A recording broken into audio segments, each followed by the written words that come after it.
Welcome all. इस video में Nifty और बैंक निफ्टी दोनों का एनालिसिस देख लेते हैं कि मंडे हम कैसे ट्रेड प्लान कर सकते हैं और क्या इंपॉर्टेंट लेवल्स निकल के आएगी। क्योंकि कहीं ना कहीं आप देखो फ्राइडे का दिन भी अच्छा खासा बुलिश मार्केट क्लोज हुआ है। कहीं ना कहीं सेलिंग प्रेशर मार्केट में था, लेकिन उसके बाद भी मार्केट अगर इतना अच्छा बुलिश क्लोजिंग देता है, इसका मतलब मार्केट में अनसर्टेनिटी थोड़ी सी है, लेकिन बायर्स का प्रेशर यहाँ पे बनता हुआ दिख रहा है। तो वही देखेंगे हम। ट्रेडिंग सेशन जो है मंडे का इंपॉर्टेंट होने वाला है, थोड़ा सा ध्यान से देखिएगा वीडियो को। लेकिन उससे पहले थोड़ा सा डिस्कस करते हैं कि फ्राइडे के लिए भी क्या हमने एनालिसिस किया था। खास करके निफ्टी का देखिए, कहीं ना कहीं ये लेवल हमने डिस्कस की थी। मार्केट क्लोज यहाँ हुआ था थर्सडे वेडनेसडे के दिन, और फ्राइडे यहाँ ओपन हुआ है। मैंने आपको डिस्कशन में क्लियर कहा था कि 24,330 के नीचे नीचे गैप डाउन हो, मतलब गैप अप ओपन हो, लेकिन इसके नीचे हो। इसके ऊपर ओपन होता है थोड़ा व्यू चेंज हो जाता है। कभी भी देखिए, अगर एक रेजिस्टेंस है, एक रेजिस्टेंस के नीचे ओपन होना मतलब वो बेयरिश ओपनिंग है। रेजिस्टेंस के ऊपर ओपन होना मतलब सीधा सीधा वो क्या हो गया कि मार्केट अगर ओपन ही रेजिस्टेंस के ऊपर हो रहा है। ये इसी वीडियो में नहीं, बहुत सी वीडियो में मैंने आपको बताया है और हमेशा एक्सप्लेन किया है कि अगर सपोर्ट भी है, सपोर्ट के ऊपर ओपन होकर नीचे जाता है तो हमें वेट करना पड़ता है कि सस्टेन वगैरह करे, फिर ब्रेकडाउन दे। लेकिन नीचे अगर गैप डाउन होता है तो सीधा सीधा वो सेलिंग मार्केट हो जाता है। जैसे कि आज देखिए सीधा गैप अप करके 24,330 के ऊपर ओपन हुआ। तो अब व्यू क्लियर चेंज हो गया हमारा कि अब बुलिश ट्रेड लेना है। अब ऐसे में भी कुछ लोगों ने सेलिंग भी की होगी, मार्केट थोड़ा ऊपर गया, उसके बाद थोड़ा एक कंसोलिडेट करके जब नीचे आया, यहाँ सेलिंग में भी पैसा बनाया होगा। बट अल्टीमेटली अगर रेजिस्टेंस के ऊपर ओपन हो रहा है तो व्यू बुलिश होता है। तो ऐसे में हमें बुलिश ट्रेड ज़्यादा ढूंढने होते हैं। जैसा कि यहाँ पे कहाँ बना बुलिश ट्रेड, मार्केट ओपन हुआ गैप अप सीधा लेवल के ऊपर। अब उसके बाद हमें देखना था कि क्या उसके ऊपर कोई रेजिस्टेंस मतलब सस्टेन करके ब्रेकआउट दे रहा है, नहीं दे रहा है। फिर भी हमारा यहाँ पे व्यू तो बुलिश हो गया था। तो मार्केट अब नीचे आता है तो अपॉर्चुनिटी होती है बाइंग ट्रेड लेने के लिए। जैसे नीचे आया, यहाँ पे देखिए एक बहुत ही प्यारा सा डबल बॉटम पैटर्न बना, इतना बढ़िया डबल बॉटम पैटर्न, और जैसे ब्रेकआउट आया आप देख सकते हो सीधा यहाँ से 200 पॉइंट का मुंह दिया है मार्केट ने।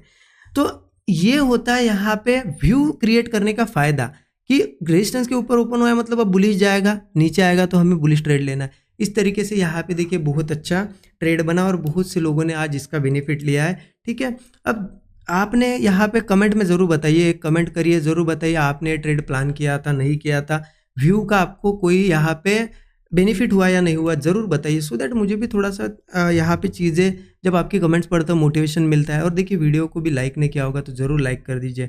अब देखते हैं कि मंडे कैसे ट्रेड प्लान करना है। उसके लिए देखिए कहीं ना कहीं मैं आपको थोड़ा, अब देखिए इसमें इंट्राडे का तो खास करके हम देखेंगे कि कौन सी लेवल है, कहाँ ट्रेड प्लान करना है। बट वीकली चार्ट वगैरह भी मैं दिखाऊंगा सो दैट आपको वीकली एनालिसिस भी इसी वीडियो में मिल जाए। इस पे पर्टिकुलर वीडियो बनाने का काम ना पड़े मुझे, वीकली एनालिसिस भी इसी में कवर होगा। सो दैट आप यहाँ पे वीकली बेसिस पे अगर आपकी पोजीशन है, होल्ड है, या फिर आप बनाना चाहते हो तो उससे आपको हेल्प मिलेगी। ठीक है, तो चलिए वीकली सीधा सीधा वीकली चार्ट देख लेते हैं। देखिए वीकली चार्ट पे एक चीज़ हमें देखने को मिल रही है, मार्केट ने क्या किया था, कहीं ना कहीं बुलिश मूव दिया था कंटिन्यूअसली और गैप डाउन किया। गैप डाउन के बाद ये जो दोनों कैंडल दिख रही है, ये कैंडल्स आपको पता है एक हैमर जैसी कैंडल्स बनी है। इसका मतलब क्या होता है, नीचे से बायर्स का प्रेशर। हैमर कैंडल मतलब क्या होता है, इसकी वीक बड़ी होती है, इसका मतलब यहाँ तक आया था मार्केट, फिर ऊपर गया, तो बायर्स का प्रेशर ये कैंडल शो कर रही है। और अगर इसको ही मैं डेली चार्ट पे थोड़ा ओपन करूँ फिर से, तो देखिए एक चीज़ हमें देखने को मिल रही है। मैंने आपको वो एक्सप्लेन भी की थी एक वीडियो में कि कभी भी मार्केट सेलिंग में जाना है ना तो ऐसे रुकता नहीं है। सेलिंग में जाना है तो कंटिन्यू जाने की कोशिश करता है, क्योंकि आप सेलिंग देखिए ये सेलिंग, ये सेलिंग, ये सेलिंग, मार्केट फ्लो में देता है। कभी भी सेल अगर मार्केट को मतलब गिरना है ना तो रुकेगा नहीं। रुकता कब है, मार्केट बुलिश जब होता है। देखिए ऊपर आया, कंसोलिडेट किया, फिर ऊपर गया, फिर कंसोलिडेट किया, फिर ऊपर गया। तो ये कंसोलिडेशन मतलब एक साइन होता है कि कहीं ना कहीं फिर से ऊपर जा सकता है और गैप पेंडिंग है। मैंने आपको क्या कहा था कि इतना यहाँ पे गैप मार्केट में है तो वो यहाँ पे ज़्यादा दिन तक पेंडिंग नहीं रह सकता। मार्केट इतनी बड़ी गैप यहाँ पे बियर नहीं करता है, जल्दी से जल्दी ट्राई करता है कि फील करे। तो मुझे लग रहा है यहाँ पे मार्केट ट्राई कर सकता है। चाहे तो मैं आपको 1 आवर चार्ट पे भी थोड़ा सा एक्सप्लेन कर दूँ। 15 मिनट चार्ट पे चलते सीधे सीधे। देखिए 15 मिनट चार्ट पे क्या हुआ है ना, मुझे क्यों लग रहा है गैप फील हो सकती है, क्योंकि मार्केट ने यहाँ पे क्या किया था, हमें एक ब्रेकआउट शो किया था। ठीक है, यहाँ क्या हुआ था, रेजिस्टेंस रेजिस्टेंस रेजिस्टेंस। अब एक्सप्लेन कर रहा हूँ मैं, ध्यान से समझिएगा। सिर्फ ब्रेकआउट क्रिएट किया था और ऊपर जाने की कोशिश भी की थी। अब उसमें ब्रेकआउट हो गया फेल। कभी भी इतना अच्छा ब्रेकआउट अगर फेल होता है तो समझ लेना मार्केट तेजी से गिरता है, क्योंकि यहाँ लोग ट्रैप हुए। लेकिन उसके बाद भी मार्केट ऊपर आया है। आप देख सकते हो आज कितना ऊपर आके क्लोज हुआ है। इसका मतलब बायर्स बहुत स्ट्रांग है और मार्केट ये गैप, अब गैप बची मतलब अगर ऊपर से देखा जाए ना, यहाँ पे एक गैप ये भी फिल कर देगा और ये भी फिल कर देगा, लगभग 25,000 तक फिर से आ सकता है। ये मार्केट का प्राइस एक्शन हमें बता रहा है, राइट। अभी एक्सप्लेन भी किया मैंने कैसे बता रहा है, ठीक है। तो उसके हिसाब से मार्केट ऊपर जाने की बहुत ज़्यादा पॉसिबिलिटी है, तो हमारे ट्रेड भी उस हिसाब से हम प्लान करेंगे, ठीक है। अब हमें देखिए प्लान अगर करना है तो इसका मतलब ये नहीं, अब गलत लोग ले लेते इन चीज़ों को। अब मैंने अगर बता दिया कि हाँ ऊपर जाने की पॉसिबिलिटी, व्यू बुलिश आ रहा है, तो बस मंडे मार्केट कहीं पे भी ओपन हो, ओपन होते से ही 9:15 को मार्केट ओपन होगा, 9:16 को लोगों की कॉल की पोजीशन बन जाएगी। क्यों? उनको लगता है कि व्यू अगर बताए बुलिश तो मार्केट बुलिश ही जाएगा। ऐसा नहीं है, मार्केट ओपन होते से ही थोड़ी बुलिश जाएगा या फिर यहाँ ओपन होगा तो बुलिश जाएगा। उसके लिए पर्टिकुलर सेटअप बनेगा ना, क्योंकि देखिए ऑलरेडी मार्केट इतना अच्छा बुलिश मार्केट है, राइट। अब इतना अच्छा यहाँ पे बुलिशनेस मतलब अच्छा खासा मूव दिया है, उसके बाद भी मार्केट मान लो गैप अप हुआ, तो क्या गैप अप के साथ मुझे बताइए ऐसे ही कंटिन्यू जाता रहेगा? ऑलरेडी इतना अच्छा मूव दिया है, गैप अप हो या फ्लैट ओपन हो, थोड़ा रिट्रेसमेंट तो जाएगा ना। और इसमें ही गलतियां करते हैं लोग, ओपनिंग के साथ ही कॉल ले लेते हैं और फिर रिट्रेसमेंट को जाता है तो एग्जिट करते हैं, फिर कहते हैं कि व्यू तो बुलिश था फिर भी हमारा एसएल क्यों गया? क्योंकि आप ट्रेड गलत लेते हो। देखिए करना क्या है इस कंडीशन में, अब बताता हूँ मैं। मार्केट में यहाँ पे गैप अप हो या फ्लैट हो या गैप डाउन हो, गैप डाउन होगा तो क्योंकि हम क्या देख रहे हैं अभी कि अच्छा मूव आया है, थोड़ी रिट्रेसमेंट हमें मिले, तो अब वो ओपनिंग में नीचे जाए या फिर गैप डाउन हो तो वो रिट्रेसमेंट तो मिल जाएगी। तो हम सिर्फ किस चीज़ का वेट करेंगे कि मार्केट नीचे आज जैसा डबल बॉटम कैसे बनाया वैसे ही एक कोई डबल बॉटम बनाए, या फिर थोड़ा इसी लेवल पे कंसोलिडेट करके ब्रेकआउट बने, या फिर नीचे आए उसके बाद यहाँ पे क्या करे, थोड़ा सपोर्ट बनाए, सपोर्ट बनाने के बाद ऊपर ही होल्ड करे, सपोर्ट ब्रेक ना करे और ब्रेकआउट दे। बस ऐसे में कॉल लेंगे, ज़्यादा से ज़्यादा 25 से 30 पॉइंट का स्टॉप लॉस रख के 1:3 का ट्रेड हम प्लान कर सकते हैं, ठीक है। हाँ, अब यहाँ से मार्केट नीचे आता है, गैप अप भी होता है तो सेम है, लेकिन देखिए यहाँ पे एक रेजिस्टेंस भी है, वो रेजिस्टेंस आ जाता है 24,650 के पास, एक रेजिस्टेंस भी है 24,650। तो ध्यान रखना थोड़ा, मार्केट यहाँ पे थोड़ा सा रेजिस्टेंस फेस कर सकता है, अगर यही ओपन हुआ रेजिस्टेंस फेस करके थोड़ा नीचे भी आ सकता है। इसलिए गैप अप के बाद भी क्या है ना, मार्केट नीचे आना चाहिए थोड़ा सा, ठीक है, रिट्रेसमेंट करे, उसके बाद सपोर्ट क्रिएट करे, ब्रेकआउट पे कॉल लेंगे, ओके। इस तरीके से अब ये एक रेजिस्टेंस है, अगर ऊपर जाता है तो फिर मार्केट कहाँ तक जा सकता है, 24,820 तक भी जा सकता है। ये रेजिस्टेंस निकल के आ रहा है, धीरे धीरे तो मार्केट 25 भी ब्रेक करेगा, लेकिन हमें थोड़े से टारगेट ऐसे रखने कि वो अचीव भी हो। ऐसा कुछ नहीं 26,000 30,000 का टारगेट बता दिया और फिर लोग बैठे रहे, नहीं, कहीं ना कहीं प्रॉफिट बुकिंग भी हमारी होनी चाहिए, तो इसलिए मैं छोटे छोटे टारगेट्स आपको बता रहा हूँ, ठीक है।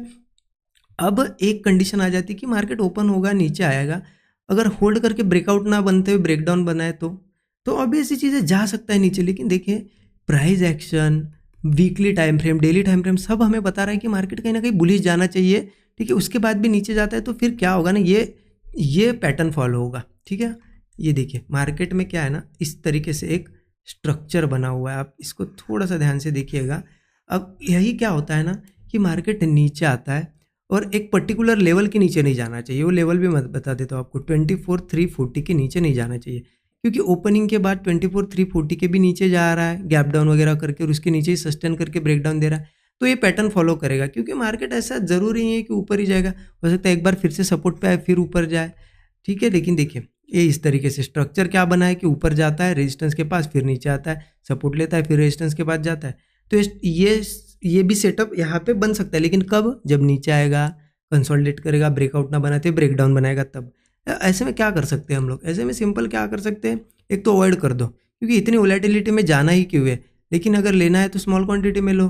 देखिए कभी भी अगर कॉन्फिडेंस कम होना, स्मॉल क्वांटिटी में ट्रेड प्लान करना अच्छा होता है, सो दैट एसएल जाता है तो छोटा सा जाता है, लेकिन टारगेट उसके हिसाब से जो टारगेट मिलता है ना, बहुत 2-3 गुना ज़्यादा ही मिलता है। मतलब हमने अगर स्टॉप लॉस 50 पॉइंट का रखा ना, 200-300 पॉइंट मिल जाते हैं, तो रिस्क रिवॉर्ड अच्छा रहता है ऐसे ट्रेड्स में। तो आप इतना क्लियर हो गए कि कहीं ना कहीं मार्केट बुलिश है, जाएंगे भी हम बुलिश, लेकिन अगर ऐसा बेयरिश सिनेरियो बनता है तो ध्यान रखना ये सेटअप फॉलो हो सकता है, मतलब ये इसका पैटर्न कंटिन्यू हो सकता है। तो ये भी चीज़ ध्यान रखना है, कभी भी ऐसे अंधे होकर ट्रेड नहीं करना है कि मार्केट बुलिश ही जाएगा करके हर जगह नीचे आ रहा है, कॉल पे कॉल ले रहे, कॉल पे कॉल ले रहे और मार्केट गिर रहे, नहीं। कहीं ना कहीं से स्ट्रक्चर ब्रेक होगा, स्ट्रक्चर यहाँ ब्रेक होगा 340 के नीचे, है ना, 340 के ऊपर तो ऊपर जाने की कोशिश कर सकता है। तो ये हो गया निफ्टी का एनालिसिस, आई होप आपको समझ में आया होगा। अब बैंक निफ्टी का भी देख लेते हैं कंटिन्यूएशन में, ठीक है, बैंक निफ्टी का भी चार्ट यहाँ पे ओपन करके रखा है। मैं फटाक से आपको वीकली चार्ट ओपन करके दिखाता हूँ बैंक निफ्टी का भी। कहीं ना कहीं देखिए बैंक निफ्टी का भी वीकली चार्ट अगर देखा जाए, मार्केट ऊपर से जैसे ही गिरते हुए आया था, ऊपर भी इसने बढ़िया कंसोलिडेट करके ही ब्रेक डाउन दिया था, फिर भी मार्केट गैप डाउन किया। और गैप डाउन के बाद अब हुआ क्या, ये दोनों कैंडल जैसे कि मैंने बताया हैमर जैसी कैंडल है, तो इसको क्या कंसिडर कर सकते हैं कि बायर्स का प्रेशर ज़्यादा है, इसमें बायर्स का प्रेशर ज़्यादा है, तो यहाँ भी पॉसिबिलिटी है कि ये गैप फिल हो। ठीक है, तो इसके लिए क्या करते हैं ना, हम यहाँ पे डेली चार्ट पे भी आपको दिखाई देगा। देखिए कहीं ना कहीं पॉसिबिलिटी किस चीज़ की बन गई, यहाँ एक ये बना है, एक रेंज बनी है। अब ये रेंज यहाँ पे क्या हो सकता है ना, अगर गैप फिल करना है तो ऊपर के साइड ब्रेक करता है, तो रेंज ब्रेकआउट पे हमें वैसे तो ट्रेड लेना चाहिए कि रेंज ब्रेक हो, क्लोज हो मंडे वगैरह, लेकिन हम इंट्राडे प्लेयर है, हमें इंट्राडे में भी कुछ चीज़ें देखनी है, कुछ छोटे छोटे ट्रेड्स हम इंट्राडे में भी प्लान करते हैं, उसके लिए मैं आपको बताता हूँ। लेकिन मुझे लग रहा है कि अगर ये रेंज ब्रेक होती है ना, तो नेक्स्ट टारगेट कोई ज़्यादा बड़ा नहीं है, पहले तो ये टारगेट अचीव होगा, क्योंकि यहाँ पे देखिए रेजिस्टेंस बने हुए हैं ऐसे, तो एक बार ये रेंज ब्रेकआउट के बाद इस रेजिस्टेंस तक जाएगा, ये ब्रेक होगा तो सीधा फिर इन हाइज को भी ब्रेक करने की 54,000 55,000 तक भी आ सकता है। ठीक है, तो ये वीकली बेसिस पे ध्यान रखना थोड़ा, जिनके पास पोजीशन है या फिर बनाना चाहते हो रेंज यहाँ पे, इस तरीके से थोड़ा ये सिनेरियो आपको पता होना चाहिए। अब देखते हैं इंट्राडे के हिसाब से, तो 15 मिनट चार्ट पे चलते हैं। इंट्राडे के हिसाब से देखा जाए ना, यहाँ पे भी सेम सिनेरियो बना है, आपको यहाँ क्लियरली दिखेगा कहीं ना कहीं ब्रेकआउट हुआ था, मार्केट ब्रेकआउट के बाद रिटेस्ट करके ऊपर जा रहा था, फिर फेलियर आया। मैंने आपको हमेशा बोला कभी भी ऐसा ब्रेकआउट फेलियर आता है ना, मार्केट बहुत तेज़ी से गिरता है, लेकिन उसके बाद भी अगर ऊपर आ रहा है, इसका मतलब क्या है कि मार्केट गिरावट के मूड में ही नहीं है, कहीं ना कहीं बायर्स बहुत स्ट्रांग है।